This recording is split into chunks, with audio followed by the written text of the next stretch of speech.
but I wanted to ask, so it seems like we can all agree that we can't be upset with the Kraken. But could we possibly be upset with a specific Kraken player? Maybe a one Chandler Stevenson, Matt?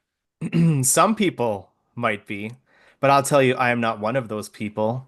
My takeaway from this game came in the aftermath of the game when online, the backlash to the Kraken loss, it didn't fall on Gru for once. So blessings on that for Gru. He was saved from that lashing. But the backlash fell on one Chandler Stevenson. And comments coming out. I can't remember what goal it was on, but it came off of a Chandler Stevenson turnover, and it was just lots of rhetoric about him being a defensive liability and not being good and being a bust. And I don't myself consider myself a Chandler Stevenson guy. I think he's perfectly serviceable, but I don't agree with the take that he's been a total bust. If we look at him, he is currently tied for third on the team with Brandon Montour for most points, and he's sitting at 19 points. Is he scoring goals? No, he's not, but he is contributing in many more ways offensively. He is, well, you can tell it's me when tweets are coming from the account because he is the assist king, and I put that all in caps. He is the assist king on the team, leading the team with 17 assists, which is four higher than Jared McCann and Riker Evans behind him. He leads the team and centers in face-off percentages at 52.5%. Yanni, Maddie, and Shane are behind him at 48.5, 47.6, and 45% respectively.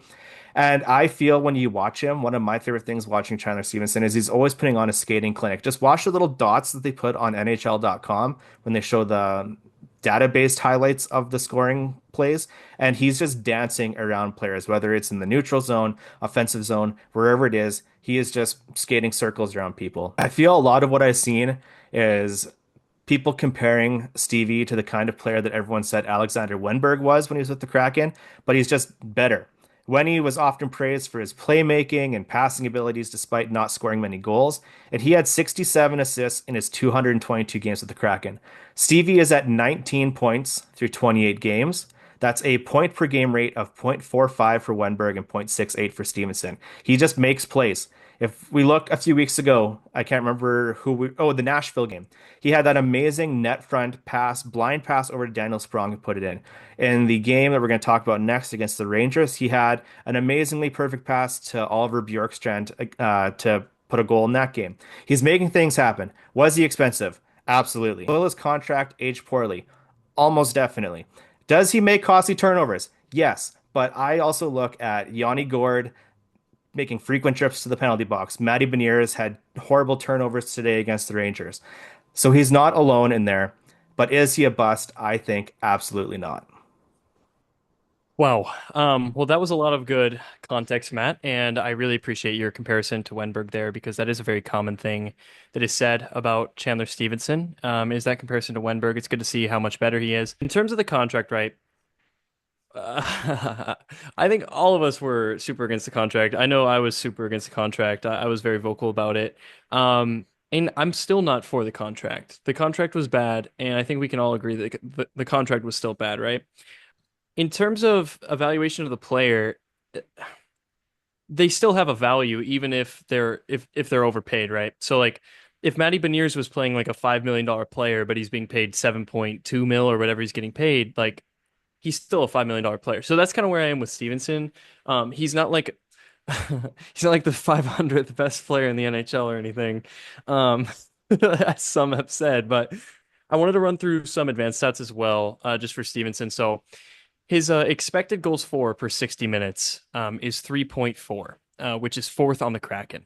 So generating offense when he's on the ice is very common, as we've all seen. That passes the eye test, the smell test, whatever.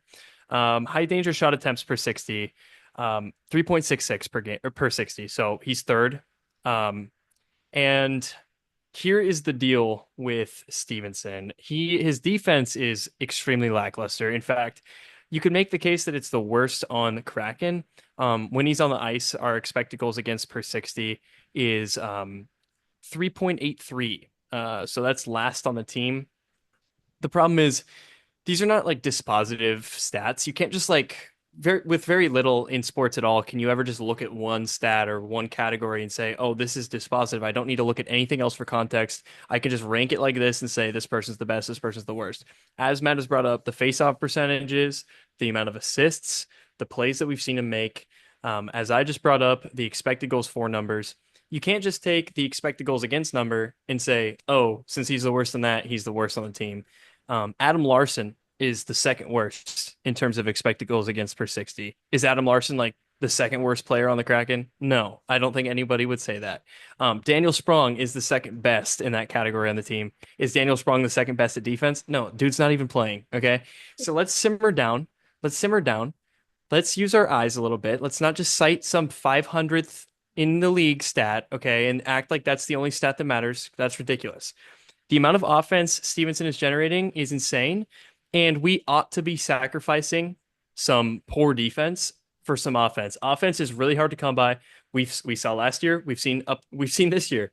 Offense for the Kraken has been lacking. Okay, so we need to push that pedal to the floorboard in terms of however we can generate offense. Stevenson is the perfect fit for that. He's overpaid, yes. Contract's bad, yes. We're gonna have him until he's 37 unless we get rid of him. That's horrible, yes. But definitely a top 400 player. Going beneath